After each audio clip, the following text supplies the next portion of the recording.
Enfin, nous y sommes. Au Canada, à Montréal, le rêve de toute une vie.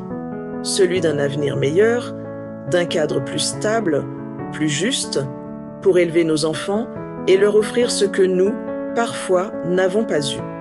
Aujourd'hui, ce rêve est devenu réalité. Je le vois de mes propres yeux à travers les vitres de l'aéroport international Montréal-Trudeau. Et surtout, je vois ma famille, unie, ensemble, prête à écrire une nouvelle page. Malgré notre standard de vie appréciable du pays, il nous manquait l'essentiel, la certitude que nos enfants auraient les mêmes chances que les autres. Alors, pour eux, nous avons tout quitté. Aujourd'hui, je suis prête à recommencer à zéro, pour leur avenir. Ce que d'autres appellent un sacrifice, moi, je vois une promesse. Un nouveau départ, un nouvel espoir, une nouvelle vie.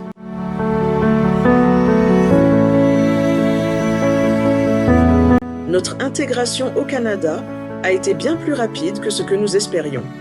En moins de 6 semaines, Kélan avait déjà décroché un emploi comme chauffeur d'autobus scolaire. De mon côté, j'avais été recrutée comme caissière dans un supermarché du quartier. Pour un début, c'était plus qu'encourageant, surtout que notre projet est clair, reprendre les études dès la prochaine session. Nos enfants, eux aussi, ont vite trouvé leur place. Ils ont intégré l'école primaire du coin à seulement 5 minutes à pied de notre nouvelle maison. Un après-midi, alors que je travaillais à la caisse, un client pas comme les autres s'est présenté. Il était venu faire ses courses, mais c'est surtout ce qu'il m'a dit qui a retenu mon attention. Conseiller en sécurité financière, il m'a parlé de l'importance pour les nouveaux arrivants comme nous de comprendre comment fonctionne le système financier ici, au Canada. Le soir même, j'en ai parlé à Kélan et nous étions d'accord qu'une rencontre avec ce conseiller ne pouvait que nous aider à mieux préparer notre avenir. Dès le lendemain, le conseiller est venu chez nous. Il a pris le temps de nous expliquer les outils et les stratégies financières qui nous permettraient d'atteindre nos objectifs dans notre nouveau pays. Ce jour-là, nous avons compris que notre avenir ne dépendait pas seulement du courage d'avoir immigré, mais aussi des bonnes décisions à prendre dès le départ. Après avoir demandé quelques jours de réflexion pour décider des produits financiers à adopter, la discussion a vite pris une tournure inattendue entre Kélan et moi. Moi, je suis d'accord pour le CELI pour nous deux et le REE pour les enfants. Mais l'assurance vie, franchement, on n'en a pas besoin. Pourquoi tu dis ça? Parce que je ne suis pas venu au Canada pour mourir italien. Tu veux qu'on commence notre nouvelle vie en planifiant notre mort? Je préfère investir dans la vie que gaspiller de l'argent sur des scénarios catastrophiques. Ce n'est pas une question de mort, Kélan. C'est une question de prévention, de responsabilité. On ne sait pas ce que la vie nous réserve. Donc, tu t'imagines déjà que je vais mourir, c'est ça? Tu veux que je meure pour toucher l'assurance? Voyons, Kélan. Je n'ai vu la mort de personne. Le conseil a été clair. L'assurance, c'est pour protéger ceux qu'on aime, pas pour les enterrer. Ne parlons plus jamais d'assurance pour toi. Tu entends? C'est compris. Tu es le chef de famille, on fera comme tu veux. Face à la fermeté de Kélan à l'égard de l'assurance vie, je n'ai pas insisté. Le conseiller a tenté de le raisonner en soulignant les avantages d'une protection adéquate. Mais rien n'y a fait. Kélan est resté campé sur ses positions. Finalement, notre plan financier s'est recentré sur l'essentiel. Un compte d'épargne libre d'impôts avec une contribution mensuelle de 100 $ chacun et un régime enregistré d'épargne-études familiale de 300 $ par mois pour nos 2 enfants. Ce n'était peut-être pas tout ce que nous avions espéré, mais c'était un début, un premier pas posé avec le cœur pour leur avenir.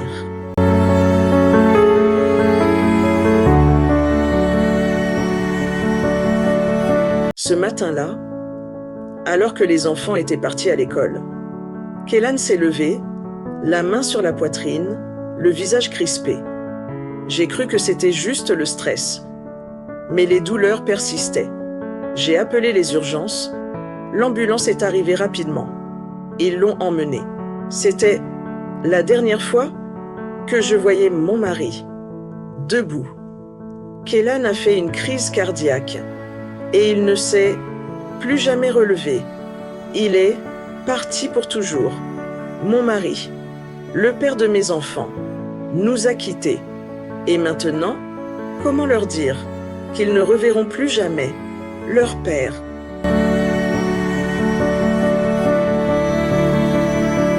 Aujourd'hui, je dis adieu à l'homme de ma vie, mon ami, le père de mes enfants. À vous tous, qui êtes venus dire un dernier au revoir à Kélan, je vous remercie du fond du cœur pour votre présence et votre soutien en ce moment si difficile. Mais pour être honnête, nous n'avons pas les moyens de financer ces obsèques. Nous comptons uniquement sur votre générosité, parce que Kélan n'avait pas d'assurance vie, et moi non plus. On s'était dit qu'on était jeunes, qu'on avait tout le temps devant nous. Et aujourd'hui, je dois lancer une collecte de fonds pour dire adieu à l'homme que j'aime. On avait tout quitté, notre pays, nos métiers, nos familles, pour un seul rêve, offrir une vie meilleure à nos enfants, ici, au Canada. Mais aujourd'hui, ce rêve est en train de s'écrouler. Je vais être honnête avec vous. Ce que nous vivons aujourd'hui, c'est aussi le résultat d'une erreur de jugement. Kélan et moi, on a bâti notre projet d'immigration avec courage. Mais on a négligé l'essentiel, la protection. On n'a pas vu l'utilité de l'assurance vie. Et aujourd'hui, mes enfants, ceux pour qui on a tout sacrifié, n'ont plus de filet de sécurité, plus de garantie pour l'avenir. Je ne veux pas que ce qui m'arrive vous arrive aussi. S'il vous plaît, n'attendez pas. Ne vous dites pas, ce n'est pas pour moi. L'assurance vie, ce n'est pas un luxe. C'est une responsabilité. C'est un acte d'amour. Je partage mon histoire pour que d'autres n'aient pas à vivre la même douleur. Prévoir, c'est protéger. Protéger vos familles,